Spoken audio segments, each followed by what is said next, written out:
Assalamualaikum warahmatullahi wabarakatuh. Rodrigo and Indiame of the World Bank, Mr. Broderick of the United Nations, honorable ladies and gentlemen, thank you for being with us this morning.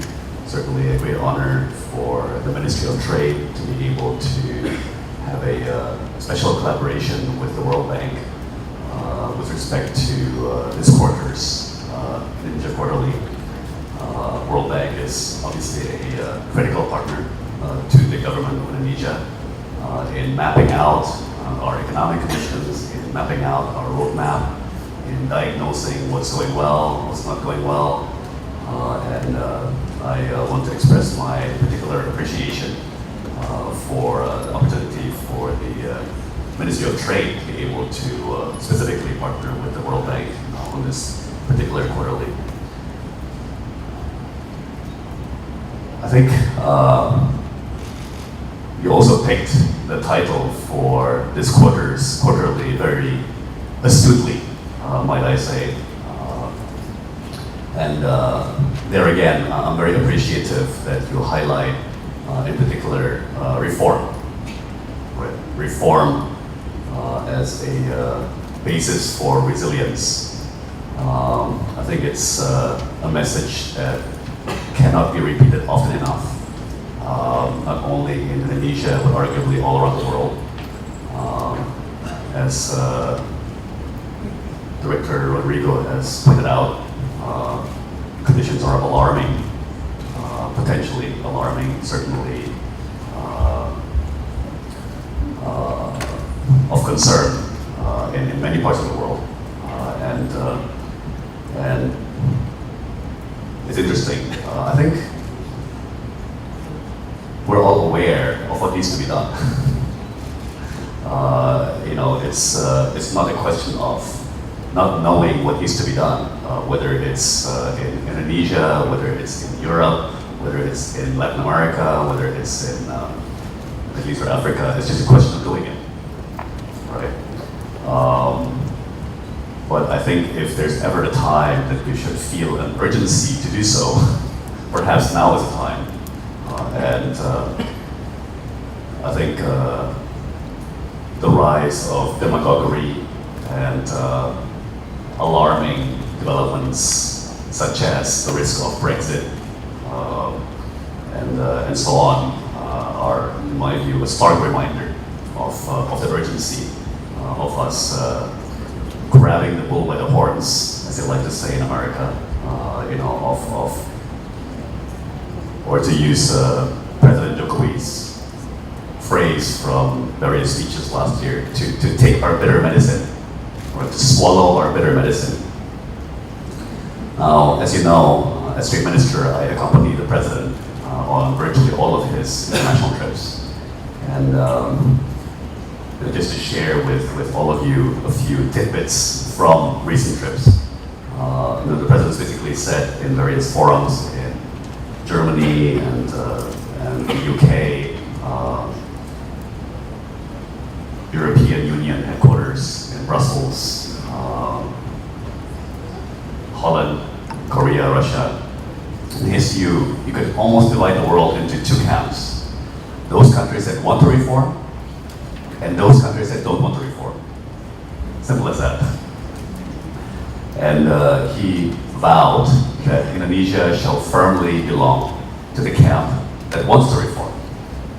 No, he says not only are we reforming, but we want to reform, right? And we want to continue to reform. So I think if I can share with you my personal take on our reform program.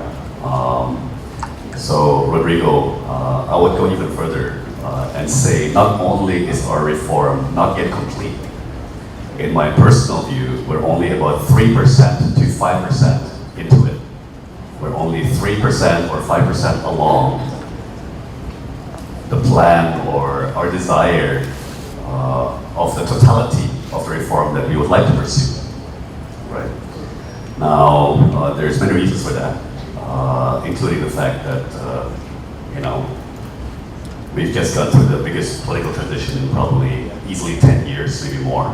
And Clearly, President Jokowi, Vice President Kala, they're bringing such a radically different tone to politics, to the bureaucracy, to leadership styles. And my observation is that it's been a massive adjustment for everyone, for the political establishment, for the bureaucracy, for the elites in business, the professions, and beyond. But I currently like to point out that any big social change happens in what I call an S-curve, right? So when you're trying to do something really, really big, especially for a country as complex as ours, it probably feels like a very slow start for a long time, and you're pushing and you're pushing and you're pushing, and it just goes like this, right? But at some point, you do hit a tipping point, and social change does accelerate, right? And of course, then things seem to go very fast. Of course, that sort of momentum is not sustainable, so at some point you hit another inflection point, and things continue to change, but perhaps at a decelerating rate until you plateau, and you have to find, a new impetus. So, I think, in my view, what the government has achieved so far is to change the tone, right? Is to change the tone, change the direction, and signal very, very strongly to the world, right, about the change of strategy, about the change of orientation from previously, for example, since we are here at the Trade Ministry, from previously, frankly, protectionist and perhaps of its status to now open and internationalist, right? From wanting a lot of regulations and wanting the government to try to regulate more or ever smaller aspects of industry and the economy to now reducing the regulatory burden, to lessening our role across the economy, but focusing more on those areas where we should be present, right? Being a more competent, a more impartial, a more honest regulator. Frankly, that basic function is one where arguably we're not even succeeding. So before we try to spread our wings or spread our influence across the economy, let's make sure that those very basic things that we're supposed to be doing, that any government, any elected government anywhere in the world should be doing, providing infrastructure, providing good education, providing good healthcare, being a good and competent referee, right, for actors in the economy. Let's make sure that we do those things well first before we try to meddle too much in many, many parts of the economy. I've always admitted very openly in my now 10 months in office that the reform process will be what I call 3 steps forward, 2 steps backward. Sounds disheartening, but it's a lot better than 1 step forward, 1 step backward. At least we're going somewhere. Personally, whilst I'm as concerned as anyone else about the world economy and external shock risks, I'm beginning to get a lighter spring in my step when it comes to how we're doing as a government. I think things are going okay, I would say, and if I had to calculate our odds, I would say there's better odds of things improving in terms of us, the government, our competency, our consistency, our coherence. I think the odds of improvement are at the moment greater than the odds of deterioration. So I'm happy to share that with you. Now, lastly, maybe I wanna take this opportunity to re-highlight the underlying philosophy, right? The underlying mindset that, in my view, is at the root of our reform drive. Again, again, it doesn't, I don't think it will come to any of you as a surprise. We all know that President Jokowi is a lifelong businessman. So is Vice President Kala. So obviously, they tend to be pragmatic and entrepreneurial. And I believe that really that flavors our whole reform drive. Right? I think the approach that's beginning to trickle down from the top, right? The approach that's beginning to permeate, albeit very gradually, from the president and the vice president through the coordinating ministers to the various ministers. Good morning, my email. Thank you so much for the honor of joining us this morning. But the approach is basically, in my view, pragmatic, entrepreneurial, and I think, surprisingly to me, the hardest of all in politics, I would say, refreshingly honest. I think one of President Jokowi's secret weapons is his extraordinary ability to just be honest, right? Frankly, that's an example of the change in tone that I believe has occurred, right? Where previously perhaps we used to give 35, 45-minute long speeches with a lot of talk about how we're the fourth most populous country in the world, largest Muslim population on the planet, we're this incredibly richly endowed country, how we're so great. I can tell you, if you have the pleasure of attending many events with President Jokowi, his speeches tend to be 7 minutes long, and at best start with 1 minute praise for the progress that we've made, followed by 6 minutes of self-criticism and berating us bureaucrats for how we're moving too slowly. So, I don't know. I personally think it's refreshingly honest. I think if we're going to try to fix a problem or a series of problems, the first step is to admit that we have them, right? And I think President Jokowi's succinctness, right? President Jokowi's directness and his remarkable honesty is opening up a remarkable amount of space for us to just allow that we have problems. Admit that we've gone in the wrong direction, that we've fallen behind, right? These are things which, in my view, used to hurt the national pride, right? Or we're always so scared to talk straight about these things because politically the culture just doesn't favor it. The culture favored us talking about how great we are, right? I think to take this down a bit more to a micro level, and again, I should talk trade matters, since we are here at the Ministry of Trade this morning. I think the honesty, the straightforwardness, the pragmatism allows me, for example, in turn, to likewise be very practical and honest, right? So I'll just give three highlights. One is about imports, right? I would say, or I would observe that during the last decade, we have this discomfort with imports, right? We have this notion that, well, the less we import, the better, right? Imports are bad. That's what pervades our trade thinking or trade policy. Now, there's many reasons why imports are not evil, right? 70% of our imports are raw materials, followed by another 20%, 50-20%, which are capital goods, equipment, and we would argue with that. We want raw materials for our factories. We want capital equipment and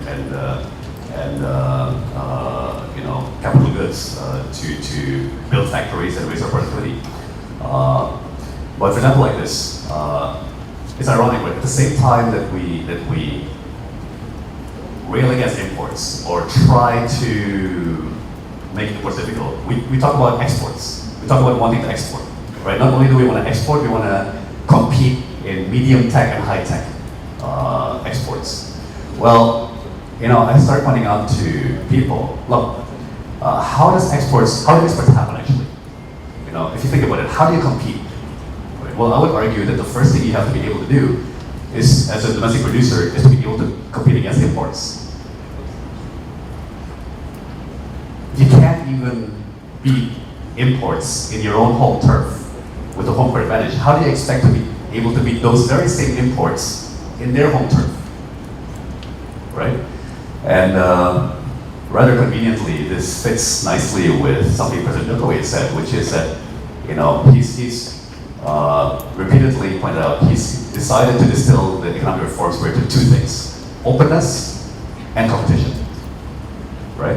And competition is like this. Well, he likes to say, you know, our people have to be forced to compete. Right? He says many examples of how once we are forced to compete, you know, we excel. One example he likes to use is Garuda, right? And our airlines. In the 1990s, you only used to have 3 airlines, of which 2 were state-owned. And ticket prices were high, options were few, and service was lousy, in his words, not mine. Then in the early 2000s, we deregulated the airline industry. Went from 3 airlines to more than 70. Ticket prices plummeted. Options proliferated. The service improved. Under competitive pressure, Garuda went bankrupt. Not once, but twice. Right? What was the end result? The end result is today our passenger aviation industry is perhaps 4 times the size it was when it was only 3 airlines, of which 2 were state-owned. Ticket prices are cheap. Options are many. The industry continues to grow at 7-8% per year, even 9% sometimes. When the economy is growing at 5. And guess what? Garuda, that erstwhile poster child of failure, today is one of only 7 airlines in the world that's rated 5-star by Skytrax. Right? So that's an example of exercise where if you force Indonesians to compete, they will excel. Right? So likewise, in my view, imports are a useful competitive pressure, right, to our industry. Like, you have to be able to beat those imports in our own home market, right? That's first. Once you've done that, then you can try to beat those very same imports in their home market. Now, the second thing about innovation, right? Again, we like to talk about innovation. Innovation, right? It's endless. And yet, if we're really honest about it, what does innovation require? Right? What does innovation really demand? I think if we're practical and honest about it, what innovation comes from is experimentation. But you cannot innovate without trying something new, right? And all of us, I hope, still remember from our elementary school and high school educations that experiments fail. In fact, arguably, most experiments fail, right? So what does it mean? If we're really honest, if we're really serious about innovation, that means we have to be very tolerant and very accepting of failure, right? So that has vast implications for the bureaucracy, right? In a bureaucracy, for example, we're severely punished for making mistakes, and we're not really rewarded for taking risks. But even to our culture, right? I know right now there's a lot of excitement, maybe even a bit of euphoria about tech startups, e-commerce, digital economy, and rightly so. We have arguably one of the most vibrant tech startup scenes across Asia. But what I think is no less important is we need to recognize that probably 70, 80, or 90% of those startups will fail. And that's probably a good thing. Are we mentally prepared for that? Are we ready for that? We have to accept it. We have to embrace it. We have to smile and move on when failures happen. Okay, what did we learn from those failures, right? And move on. I think when the president talks about revolusi mental, right, a mindset revolution, it's actually about things like that, right?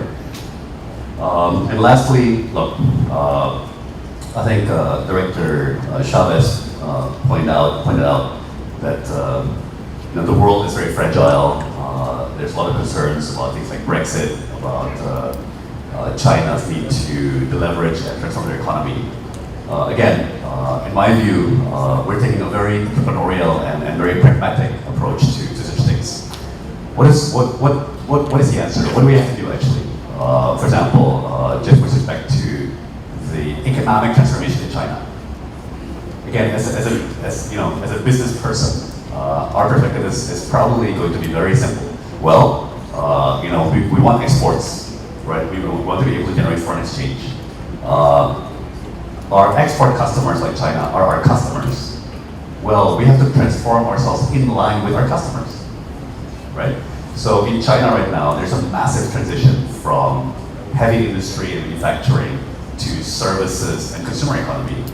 Well, we likewise have to transition from commodities that fed those heavy industries to consumer goods, lifestyle goods, and arguably even more important, consumer services and lifestyle services, right? So the way we look at it is like, oh, we're just retooling ourselves to give our customers what they want. Now, the example I like to give is, I think it was the Financial Times, and maybe also others like the Wall Street Journal that a few months ago pointed out, China tourism is booming.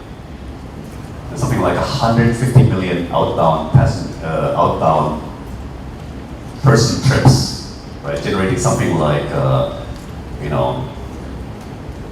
$400 to $500 billion of tourism revenues, right? And it's a sector that continues to grow strongly.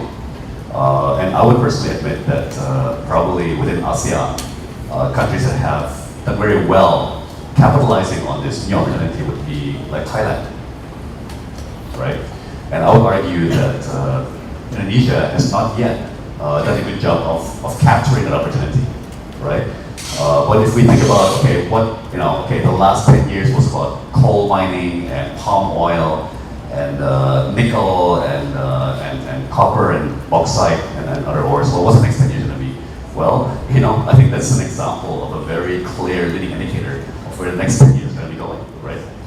It is going to go more towards domestic consumer in China, and we, ASEAN, as China's economic backyard, have to transform our economies in line with that, right? We have to supply the lifestyle goods, the lifestyle services, the consumer goods, the consumer services, if we want to be in line, right, with how the regional market is transforming. I think that's all I have to share this morning. Once again, my particular appreciation to the World Bank team for selecting Ministry of Trade for this quarter's quarterly, and I'm for one hugely appreciative of the many insights which the World Bank generates for us, and I certainly look forward to continuing our close collaboration with the World Bank. Once again, thank you all for the honor of allowing me to share some thoughts this morning, and congratulations on the launch of this quarter's quarterly report. Thank you.